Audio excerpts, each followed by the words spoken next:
Y bueno, como muchos sabrán, nosotros teníamos estas sesiones café desde hace ya bastante tiempo. Hubo una pausa, digamos, para poder culminar y enfocarnos en otros temas, sobre todo por el ejercicio del rebaseline, que ya, bueno, se ha hecho diferentes explicaciones, pero, digamos, una vez de que ya tenemos nosotros ordenado un poco la casa, queríamos retomar nuevamente estas sesiones café, justamente para poder tratar sobre temas importantes y que vemos que son transversales a las diferentes direcciones sectoriales. El día de hoy contamos con la participación del equipo de soluciones integrales del proyecto de la Quebrada León, que nos va a contar justamente uno de los problemas que han venido gestionando, creo yo, de manera exitosa eh, respecto a la Quebrada León y a los stakeholders. Entonces le doy pase al ingeniero Ronald y al ingeniero José para que nos puedan hacer esta explicación. Muchas gracias. Hola, gracias. Gracias por el pase, Maricel. Gracias con todos. Buenas tardes ante todo.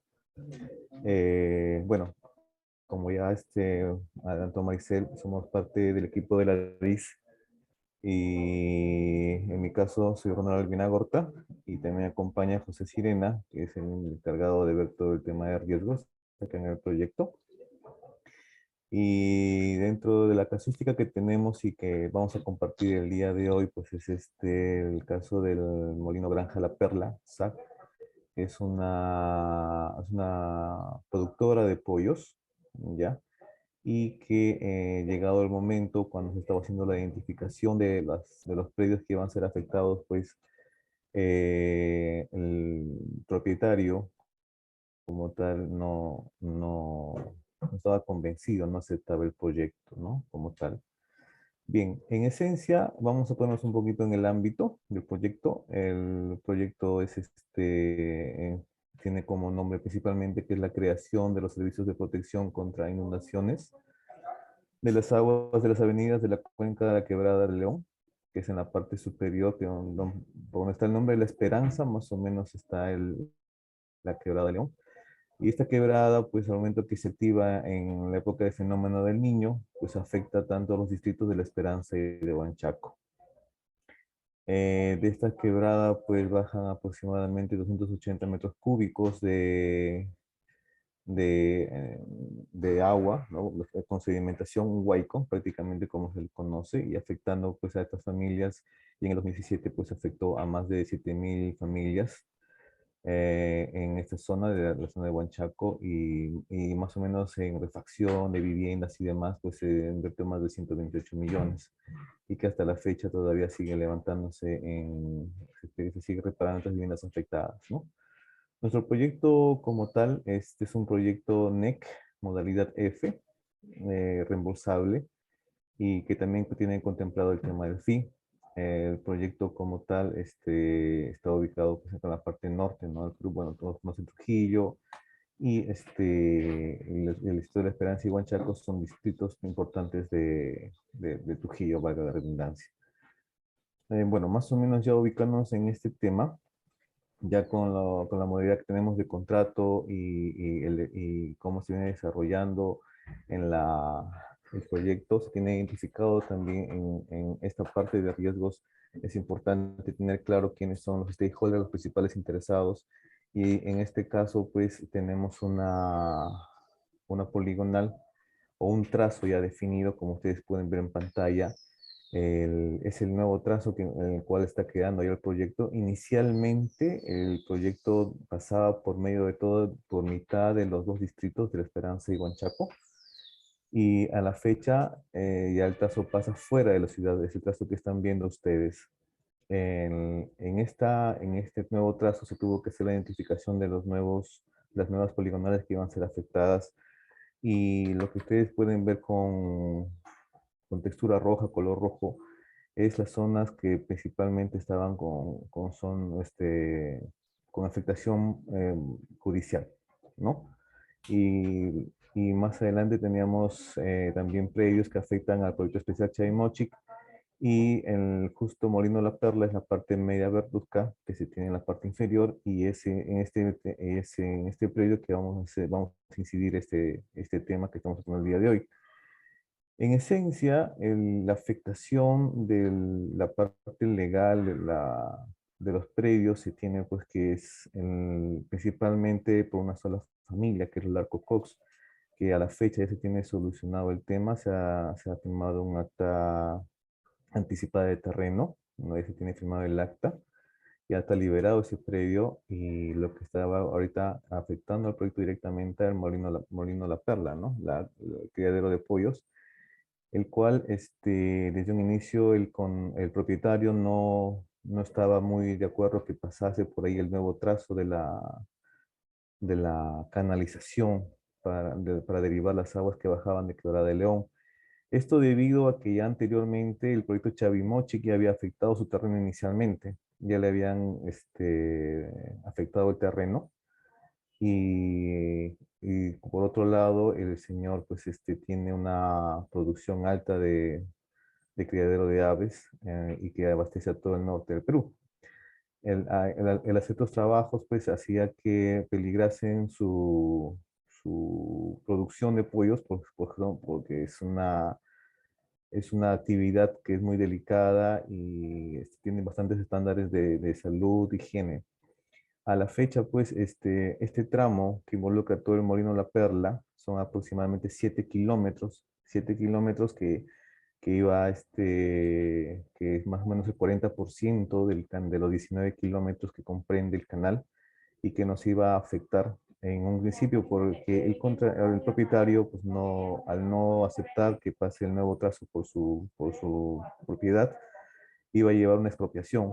Esa expropiación como tal, como proceso, como tal, nos iba a llevar unos 6 a 7 meses que no podíamos entrar a desarrollar PEA, a desarrollar estudios básicos como topografía, estudios que se necesitan para sacar la pendiente y trazos de esa parte del canal. Entonces, esto nos llevó a tener como ruta crítica justo este predio, ¿no? Y un poquito los antecedentes que tenemos en la siguiente lámina es que el contratista ya desde anticipadamente estaba haciendo ver que a partir del 8 de septiembre ya mandaba comunicaciones, ¿no? Al propietario, el cual solicitaban constantemente un diálogo, un acercamiento con un acercamiento para poder intervenir en su terreno y llegar a un buen acuerdo. Y más o menos las fechas que tenemos es tenemos septiembre, luego octubre, digamos noviembre, y en el mes el 20 de diciembre, la empresa Molino La Perla emite comunicación al contratista, ¿no? Es una fecha en la cual ya el propietario La Perla pide replantear el trazo de manera que no afectar su propiedad. O sea, dice, ok, te permito que pases, pero no afectes, vete por el costado, ¿no? Entonces, esto fue un tema que al contratista constantemente en las reuniones de riesgo que se tenían junto con jueces Sirena se anticipaban y se decía, oye, no hay ningún problema en este tema, no tenemos ninguna restricción, no tenemos ningún problema, a lo cual el contratista siempre daba una respuesta positiva, no, no hay problema, todo está bien, todo está encaminado. Y esta era una constante hasta que el 3 de enero, el 3 de febrero, la contratista recién lanza una NAT, pero ya era una NAT que ya no era un riesgo, ya era un problema. Se convertía en un problema porque estábamos ya justo para determinar el caso final del proyecto y en esa etapa es en la que se evidenció pues, que no había una respuesta inmediata ni una estrategia para atacar este riesgo que ya se tenía identificado, pero que no se había elevado el riesgo como tal desde un inicio, ¿no? Esos son un poco los antecedentes que puedo ahorita enunciar. José, no sé si puedes complementarme este tema con lo que nos venías poniendo, por favor. Sí, por supuesto. Buenas tardes con todos. Como pueden apreciar en el cuadro, eh, en septiembre del 2021 se hace un primer intento de comunicación con el contratista, ¿no? En noviembre, perdón, en septiembre. Y el contratista no responde, no responde. Luego, el 14 de octubre se vuelve a hacer otra comunicación con el contratista y el contratista nuevamente no responde. El 18 de octubre se intenta nuevamente hacer una comunicación con el contratista y tampoco responde. El 21 de octubre tampoco responde. El 30 de noviembre tampoco responde. Entonces, ¿qué sucede? Si nosotros nos podemos dar cuenta en este cuadro, el contratista asumía de que todo estaba bien porque no había recibido una respuesta negativa de esta empresa. Sin embargo, para nosotros, después que ya se emite la NAT, porque constantemente nosotros veníamos haciendo la pregunta, no hay ningún riesgo en esta zona, las empresas a veces se ponen complicadas, no, todo está bien, al menos tenemos todo está controlado. Sin embargo, nos damos cuenta que desde septiembre hasta febrero del 2022, recién el contratista lanza una NAT, o sea, lanza una alerta temprana indicando de que hay un posible riesgo. Lo que nos puede dar, nos podemos fijar en esto es que a veces los contratistas pues tienen una visión cortoplacista, ¿no? No ven un poquito más allá, sino esperan ya estar frente al problema cara a cara para recién en ese momento darse cuenta que sucede algo, que es lo que se puede notar en este cuadro, ¿no? Llega un momento incluso en que la empresa le dice, necesito que cambies el trazo, y simplemente ellos, al recibir esta respuesta, tampoco se percatan que había un riesgo y siguen intentando comunicarse con la empresa, pero no había ningún riesgo. Recién el 3 de febrero de 2022 emiten un riesgo. Entonces, ese riesgo se materializa de la siguiente manera. El riesgo que se plantea es que es probable que se tenga que expropiar los predios del Molino La Perla al no conseguir un acuerdo con el concesionario luego de evaluar trazos alternativos. En el cuadro anterior, bueno, no lo expliqué, pero ya la empresa, el contratista, había evaluado algunas alternativas. En una primera instancia había determinado que si cambiábamos el trazo según lo requería la empresa, esto nos iba a costar más o menos 85 millones. En su momento se pensó eso. Entonces, por eso es que era, digamos, no era tan factible hacer un cambio. Nos iba a costar demasiado dinero y solamente porque el propietario aparentemente no quería que pasemos por sus predios. Uno de los argumentos que este señor decía, el dueño de esta empresa, obviamente era que él estaba pidiendo el cambio porque iba a ser afectado su predio y sobre todo su actividad productiva. Pollos La Perla, aquí en la ciudad de Trujillo, bueno, en todo el norte del país, digamos que es uno de los principales proveedores de pollo. Entonces, si nosotros, haciendo la evaluación ya posterior, hubiéramos pasado por sus galpones, porque justamente pasaba por el lado de sus galpones, entonces es muy probable que hubiéramos causado no solamente un tema predial, sino también un tema social, porque hubiera habido presión de la población, indicando pues que se había desabastecido la producción de pollo y seguramente iban a indicar que se debía a que habíamos estado haciendo trabajos en la zona y eso se iba a generar un problema social, ¿no? Entonces, las consecuencias para nuestro proyecto se habían determinado de que hacer una expropiación demora mucho más tiempo que hacer un trato directo, y obviamente nos iba a impactar en tiempo, en esa parte del cronograma que habíamos pensado que iba a ser fácil, ahora sí iba a haber una expropiación. Y por otro lado, por el tema arqueológico, se estaba buscando también la manera de cómo mitigar algunos riesgos, y había un riesgo que indicaba que era probable que se tenía que realizar un PEA en la zona donde se iba a intervenir. Un PEA es un programa de evaluación arqueológica, es decir, el Ministerio de Cultura va a hacer un muestreo para ver si encuentra algo que podría suponer que deberíamos hacer un rescate.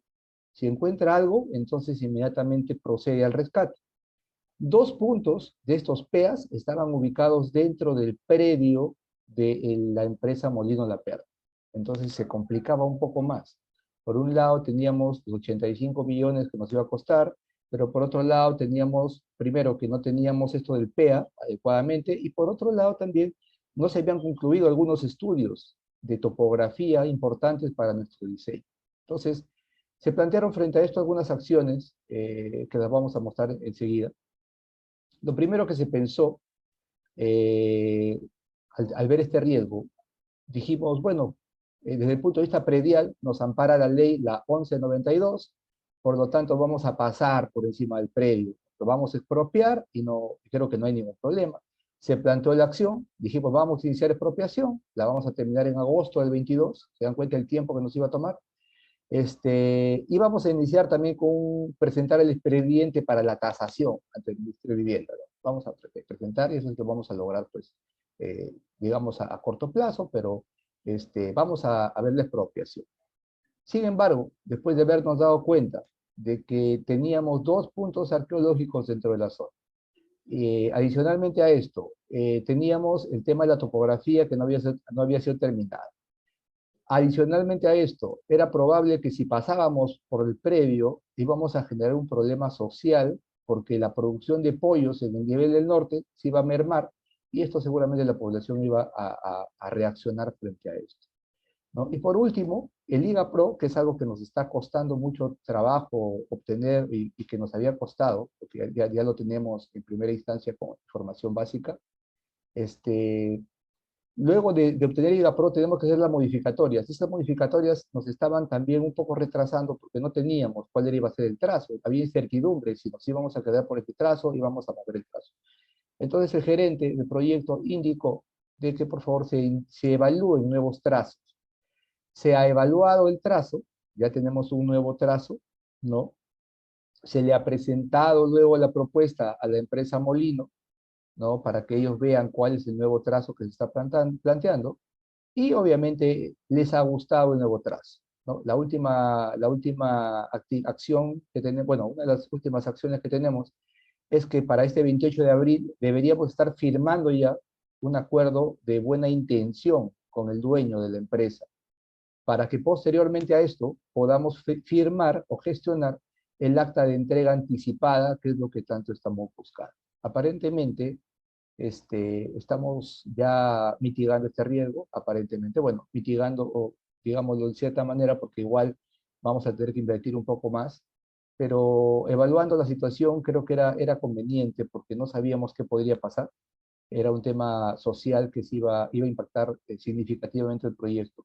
Entonces, se decidió, o se ha decidido, de que debemos hacer un replanteo del trazo, ¿no? Como ustedes pueden ver en la imagen aquí, la línea azul, o bueno, no sé qué color se ve en sus pantallas, pero la línea que está en la parte de abajo, es el nuevo trazo. Si ustedes se dan cuenta, el trazo principal que habíamos planteado inicialmente pasa directamente por su unidad productiva, por los galpones. Hay unas imágenes acá, como unas líneas que se sobreponen, que son sus galpones. Estábamos pasando por todo su proceso productivo, que obviamente sí lo íbamos a impactar, ¿no? Entonces se decidió hacer un movimiento del trazo, de tal manera que ya no impactemos, digamos, su predio y su unidad productiva.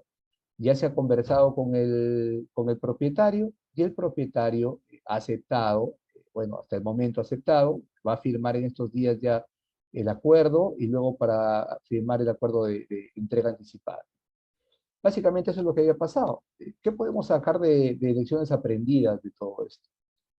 Primero, tenemos que entender que no podemos tener una visión de corto plazo solamente, ¿no? O sea, si bien es cierto, hay riesgos que están todavía muy lejanos a suceder o que podrían estar muy lejanos a ocurrir, es importante tener una visión a largo plazo, porque esto nos garantiza tener un poco más de tiempo y podemos hacer más cosas, ¿no? A veces en el momento no podemos hacer, de repente identificamos un riesgo cuando ya, como lo indicó Ronald, cuando se ha convertido ya casi en un problema, ¿no? Entonces ya no nos da mucho chance de hacer mucho. Por otro lado, otra lección aprendida que tenemos es que respecto a las interferencias prediales debemos evaluar bien los riesgos y los impactos para determinar si es que vamos a ceder o no vamos a ceder frente a los requerimientos de los propietarios de los predios. Sobre todo cuando se trata de empresas con poder económico, como en este caso Molino La Perla, ¿no?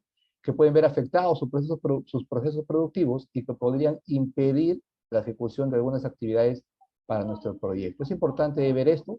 Y por último, hemos identificado de que es importante darnos cuenta qué empresas son las que van a ser afectadas predialmente. Eso es lo que debemos hacer en nuestros proyectos. Lo primero es identificar qué empresas, porque es más fácil, digámoslo así, entre comillas, gestionar un predio que le pertenece a una persona natural, que quizá pues es muy probable que genere oposición, ¿no? Pero se podría manejar de una u otra manera, a estar, digamos, impactando a una empresa que ya tiene un poder adquisitivo mayor, que tiene más poder y que podría afectarnos de manera significativa en el proyecto, haciéndonos alguna situación que impida avanzar, digamos, de una manera adecuada en el proyecto, ¿no?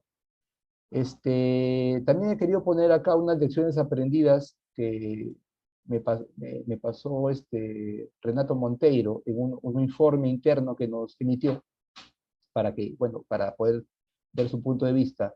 Y él tomaba esa imagen de su informe, que fue publicada en CNN World, donde podemos ver qué pasó, una situación en el mundo, ¿no? Ya estamos hablando no de Perú, estamos hablando de la China. Este es un lugar en China llamado Henan, que es una ciudad en China, en la cual un propietario simplemente no quiso, se negó a mudarse debido a que tenía una disputa por compensación, es decir, no estaba de acuerdo con la compensación que se le estaba ofreciendo. Simplemente no se movió y la obra estuvo ahí. La verdad, no sé a la fecha si todavía esta casa está o no está, pero lo que sí sé es por la noticia que aparece en este portal de internet, es de que se constituyó pues como una interferencia bastante significativa. La carretera ya estaba terminada, pero en el centro no estaba terminada. Esto nos deja reflexión de que con respecto a las interferencias, si bien es cierto, la ley 1192 nos facilita o nos faculta para nosotros poder hasta expropiar los terrenos, podría constituirse, digamos, como un riesgo significativo si no sabemos manejarlo de una manera adecuada, de una manera inteligente y sobre todo de una manera preventiva. Bueno, esa es la exposición que teníamos que presentarles el día de hoy. Espero que les sirva de alguna experiencia también y estamos, bueno, aptos a escuchar alguna consulta que ustedes tengan, por favor. Gracias. Muchísimas gracias a tanto al ingeniero Raúl como a usted, ingeniero José. En verdad que yo considero que es parte de un caso de éxito, sobre todo porque, digamos, como parte de la gestión de riesgos, también en su momento no fue relacionado directamente al tema de los galpones, pero sí al tema del centro poblado, que hicieron el proceso inclusive de escalamiento donde pudimos tener algunas sesiones a la interna con el equipo de gerencia de general, con el equipo de jurídica, que es justamente lo que buscamos, ¿no?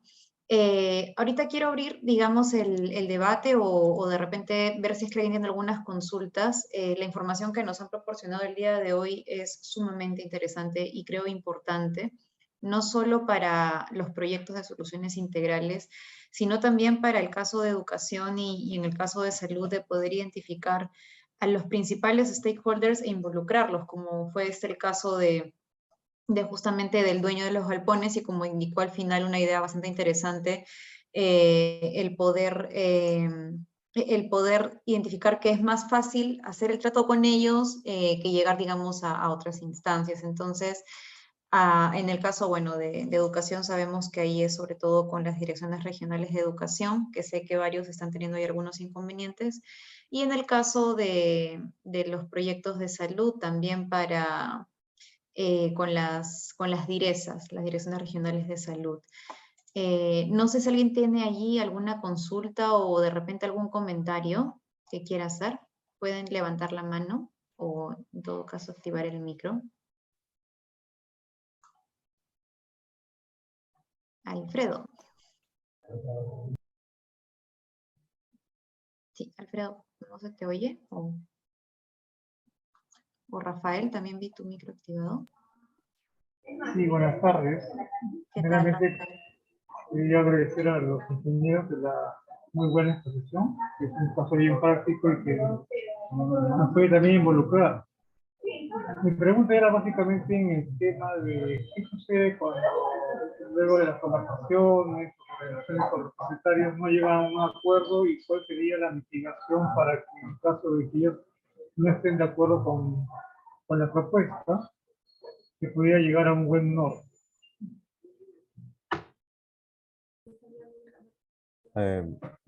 Rafael, ¿sí? ¿No? Sí, hola. Hola, Rafael. Bueno, en nuestro caso fue ya que inicialmente ya el problema, ya nos había afectado el problema, ya era un problema, no era un riesgo. Y dentro nos tuvimos que fijar en la normatividad que teníamos, teníamos dos opciones en la DCI, tenemos dos opciones nada más. o es mutuo acuerdo o si no, expropiación. En nuestro caso, ya al ver este tema que nos estaba impactando, ya era un problema y el propietario se había cerrado a no admitir el proyecto que pase por su terreno, pues ya se estaba viendo la posibilidad de entrar a una expropiación del terreno, ¿no? Y íbamos prácticamente a aplicar la ley que a nosotros nos avala para este tipo de proyectos y veíamos que una expropiación nos iba a llevar a unos 6, 7 meses, ¿no? Armar el expediente y eso nos dilataba mucho en lo que es inicio de obra, nos dilataba también en lo que es el rescate en el PEA, del PROMA, PEA y estudios básicos que se tenían que dar. En ese interín, lo único que pudimos hacer es activar todas las alarmas, activar la parte social, que es importantísimo en este tipo de proyectos, porque es sensibilizar y de esa manera se llegó al gobierno regional y a personas que estaban comprometidas con el proyecto, como el Colegio de Ingenieros, con los cuales ellos se comprometieron a hablar con esta persona, con este propietario, y fue la representante de la Comisión de Proyectos de RCC del Colegio de Ingenieros de Perú a conversar directamente con el propietario, le hicieron ver el proyecto en qué consistía, el beneficio que trae para la población, y así se comenzó a buscar constantemente a personas que eran cercanas a este propietario, ¿no? Y de esa manera se fue sensibilizando, sensibilizando y llegar a un punto que tenemos ahora de tener ya una opción, ¿no? Estamos variando el trazo en esa zona con una afectación menor al terreno y principalmente esto nos ha llevado también a entender de que no solamente es la parte predial que debe caminar sola, sino caminan junto a la parte social, predial, y esto debe reflejarse la identificación de la problemática en una matriz de riesgos desde un inicio, sabiendo, reconociendo quiénes son los stakeholders que van a determinar que el proyecto continúe o no continúe y cómo hacer para que estas personas que tengan un anticuerpo hacia el proyecto, lograr convencerlos y de esta manera poder caminar, ¿no? Y no detenernos solamente en enfrascarnos en un tema de expropiaciones, sino hay que llevar siempre a quienes más podemos recurrir. Hay stakeholders interesados, hay stakeholders que van en contra del proyecto, hay stakeholders medianamente que aceptan, pero también hay stakeholders que no tienen directamente algo que ver directamente con el proyecto, pero influencian mucho a determinar y a cerrar con éxito algunos temas, como era el caso de acá de Granja La Perla, pues, ¿no? Tuvimos que agenciarnos de todo prácticamente para que esto no nos impacte mucho. Ok, gracias. Gracias, tío Rafael.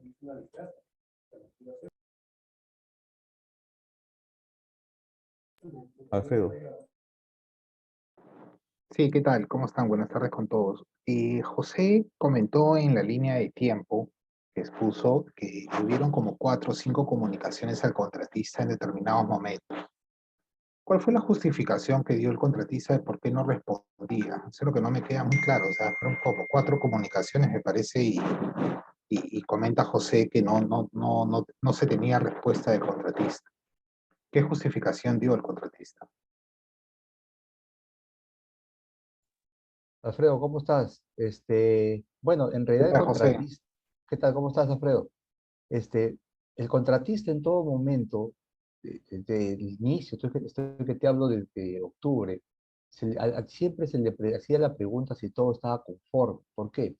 Porque en este tipo de proyectos donde intervienes con personas o vas a ver afectados los predios de las personas y de las empresas, es obvio que vas a tener algo que mitigar. O sea, es imposible que tú digas que todos están contentos porque les vas a quitar sus terrenos, o todos están contentos porque vas a malograr su unidad productiva. ¿Qué manifestó el contratista? El contratista, cuando emite su NAT en febrero del 2022, nosotros le hacemos, obviamente, recordar que habíamos estado haciendo las preguntas necesarias y que él había dicho en todo momento que no había ningún problema. Y sin embargo, ya estando el 2 de febrero, recién en la NAT en la misma NAT, esta información que yo acabo de presentar es la información que ellos presentan en la NAT, donde nos dicen, presento una NAT porque me comuniqué en septiembre, me comuniqué en octubre, me comuniqué en noviembre, me comuniqué en diciembre y no quiere. Entonces la primera pregunta que nosotros le hicimos al contratista fue, dime, y después de la segunda comunicación que tú emitiste, ¿no te diste cuenta que había un riesgo que tratar? Entonces, según ellos, para ellos, por eso te digo que tienen una visión bastante cortoplacista, para ellos no había riesgo. O sea, la respuesta que nos dio incluso la persona que evalúa los riesgos, me dijo, ¿sabes qué? Lo que pasa que era imposible darnos cuenta que nos iban a decir que no.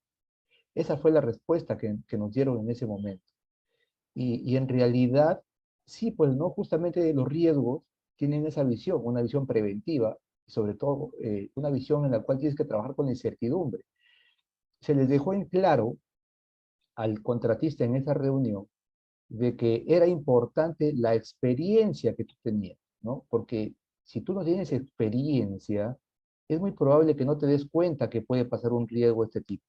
Pero si tú eres un gestor experimentado, entonces tú ya deberías saber que cuando estás interfiriendo o estás afectando predios de empresas que económicamente son poderosas, obviamente vas a tener un problema, ¿no? Siempre y cuando no tengas, bueno, una acta ya firmada o algo así que te avale, ¿no?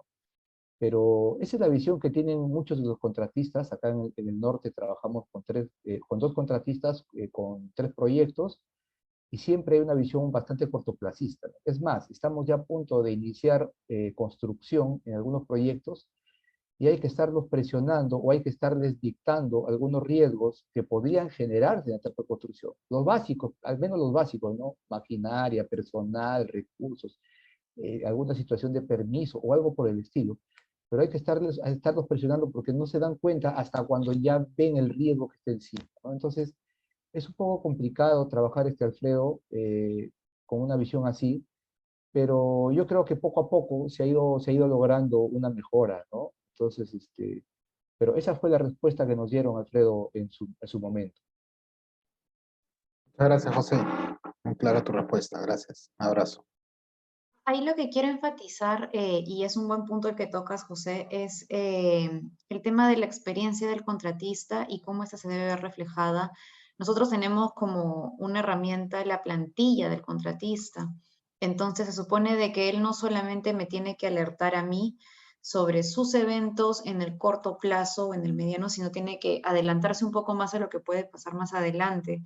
De hecho, la plantilla del contratista nos ayuda a nosotros, equipo de riesgos, a los gerentes de proyecto, a los campeones, a poder identificar aquellos eventos que van a impactar en mi intervención. Entonces, es muy importante que podamos ver justamente cuáles de los eventos que tiene mapeado el contratista nos van a impactar a nosotros. Entiendo de que para el caso de soluciones tengo mapeadas yo las reuniones que tienen con su contratista y entiendo que una vez al mes justamente hacen la revisión de este documento. Ha pasado ya en otras intervenciones que muchas veces nos indican de que la calidad de la información que es proporcionada por el contratista no es la esperada. Entonces, es muy importante que podamos alertar a nuestras líneas, también diría que coordinen con nosotros sobre estos eventos porque bueno, estamos justamente acá contando con el expertise de una empresa profesional. Entonces, nos tienen que ayudar a nosotros a poder ver, digamos, aquellos eventos que a ellos les van a impactar. No nosotros debemos hacerles la explicación de cómo tienes que llenar un riesgo, cuál es el impacto. No, ellos tienen que saber. O sea, supuestamente nosotros los contratamos por ese motivo. Entonces, allí sí busco la colaboración de todos los que estén presentes para que al momento de revisar las plantillas de los contratistas puedan ver esta información y que les sea útil, porque justamente nos puede ayudar a prevenir problemas como los que han estado explicando el día de hoy. Julio, sí, veo que tienes la mano levantada, coméntanos.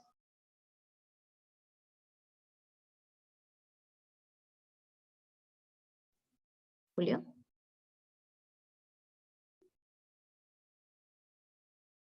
Julio, estás en mudo. ¿Tienes tu audio en mute? Ahí sí, ¿me escuchan? Sí, ahí te escuchamos. ¿Qué tal? ¿Qué tal? ¿Cómo están? Bueno, por lo que primero Creo que de alguna forma expresar, ¿no?, mi reconocimiento por la forma como lo han encauzado el tema, ¿no? Pero a mí me quedan ciertas, digamos, más que dudas, ciertas situaciones parecía que no ha habido un trabajo coordinado entre el área social y el área predial. Ustedes al inicio le comentaron de que estas dos áreas deberían trabajar de manera conjunta y establecer las áreas críticas dentro de su levantamiento catastral que ellos tenían y sobre todo mirando, ¿no?, el perfil del proyecto para ver cuáles eran los puntos críticos donde ellos deberían tomar atención y establecer cuáles iban a ser los riesgos que ellos podrían tener. Considerando también los estudios de diseño, ¿no? Porque ahí se solicitan permisos, se requiere un plan de trabajo, ¿no? Cuando yo he estado a cargo del área social acá, yo les he exigido que eso le hagan un mapeo, sobre todo los stakeholders, para saber quiénes eran, porque cuando a mí me mandan la lista de los stakeholders, mandan la lista de las instituciones y empresas, eso no ayuda, porque lógicamente una empresa no es que yo voy y converso con el propietario y el propietario toma la decisión de decir, sí, yo voy a ceder mi terreno, voy a cambiar, ¿no? Hay varias implicancias, ¿no? Desde su proceso hasta la toma de una decisión, ¿no? En parte de su organización, no creo que sea tan fácil. Entonces, y eso creo que parece, ahí no había ese mapeo. Entonces, por ello que cuando ustedes le estaban insistiendo al contratista de que se dé cuenta, él no quería darse cuenta. Entonces, cuando ya les ha ocurrido el tema, recién es que ellos han podido establecer, ¿no?, ese punto crítico. Eso es lo que yo quisiera que más o menos me aclaren un poquito.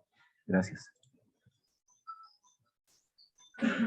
Sí, Julio, es válida tu observación y es por eso que justo en una parte de la charla, justo José Sirena hacía hincapié que al contratista se le hacía ver, oye, acá hay un problema.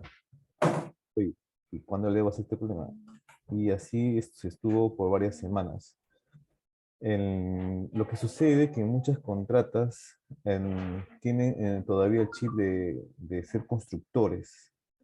Ellos construyen, ejecutan y ya, pero todavía les falta cambiar el paradigma de que, mejor dicho, tienen que entrar a darse cuenta de que son ellos gestores. Y desde que son gestores tienen que tener mapeado todo lo que involucra el proyecto. No solamente es el diseño, no solamente son los metrados y costos, ni los rendimientos, sino que desde el punto de inicio que son gestores, también por defecto ya está ya determinado que tienen que tener claro que la parte social y la parte predial y otras actividades que se tengan que hacer para que el proyecto fluya son importantes. Y es cierto que en su momento a la parte social, por parte de la contrata, no le daba un peso o un cierto influencia preponderante en la parte del trazo, ¿no? Y eso se está corrigiendo. Eso es un tema que ya lo entiende el contratista, pero como así también se ha expuesto, algunas veces hasta tenemos que decirle, oye, eleva este riesgo porque va a pasar y el contratista no se da cuenta. Oye, va a pasar esto y el contratista no se da cuenta. Entonces tenemos que estar tras una constante, ir todavía cambiando ese chip. Oye, no eres constructor, tú eres el gestor, tú tienes que motivar, tienes que establecer todo el panorama, establecer las estrategias y conjuntamente cómo vamos a atacar tal cosa, ¿no? Por ahí va un poco el tema.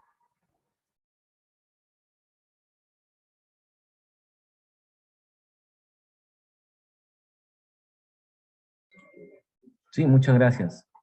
Pero yo creo que acá eso es algo que todos deberíamos como, digamos, como participantes de los diferentes proyectos, tomar en cuenta, ¿no? Porque a veces ya en el desarrollo mismo de la construcción también se van a dar problemas.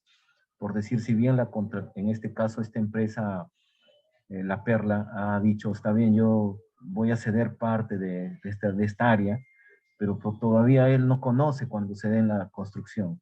No es que se va a usar solamente ese pedazo de esa área, sino se va a requerir un área mayor para que se empiecen a construir de repente la infraestructura, para que hagan los radios de giro los equipos.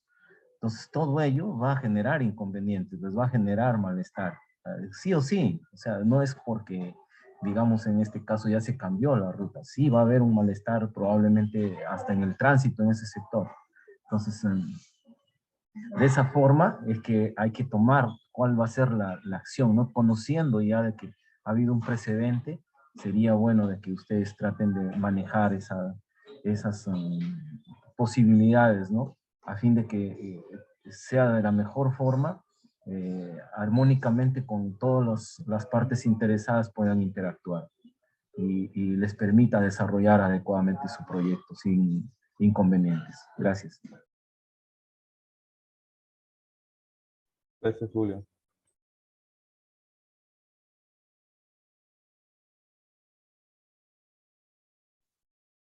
Bien, no sé si alguien tenga algún comentario adicional.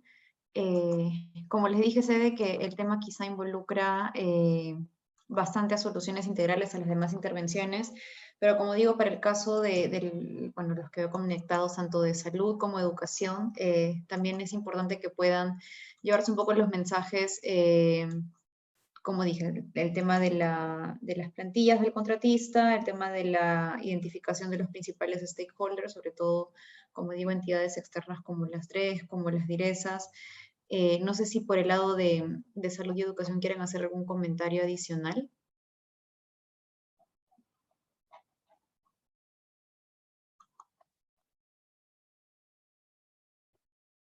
No, bueno. En todo caso, sí me gustaría que esta grabación esté, y ahí voy a coordinar contigo, Valerie, para que esté disponible para las personas que no hayan asistido. Considero que la exposición ha sido muy importante, muy interesante, sobre todo porque puede ayudar a los diferentes proyectos a evitar de repente temas como eso, sobre todo que justamente ahorita que vemos el tema de predios, la adquisición de predios, el tema del trato directo, las expropiaciones, justamente también comentarles que tenemos estos foros quincenales en coordinación con Gerencia General, con Jurídica, con la Jefatura de Gabinete de Asesores. Entonces, estos casos nos pueden ayudar muchísimo para lo que se nos viene en general en todas las intervenciones. Entonces, sí, y también, bueno, sé que los días miércoles tienen las sesiones con la doctora Mali, entonces sería interesante también que puedan tocarlo con los demás gerentes de proyecto. Por ahora creo que se han conectado varios especialistas y también varios campeones. Entonces, lo dejo igual ahí como recomendación para el equipo de transferencia de conocimientos. Y bueno. Sí, claro. Gracias, Maricel. Sí, vamos a tomar en cuenta esa recomendación. José, muy probable les contactemos para ver si esta presentación, claro, dependiendo de su disponibilidad, se pueda presentar para los gerentes de proyectos, que son las presentaciones los miércoles con la doctora Amalia, porque como dice Maricel, sí es un tema muy, muy importante el tema de predios. Así que, bueno, estaremos coordinando más adelante. Y bueno, no sé, igual confirmo que estamos grabando este video, este taller, esta sesión café, y lo vamos a subir al portal de aprendizaje y les vamos a enviar un correo también con el link para que puedan acceder. No se preocupen.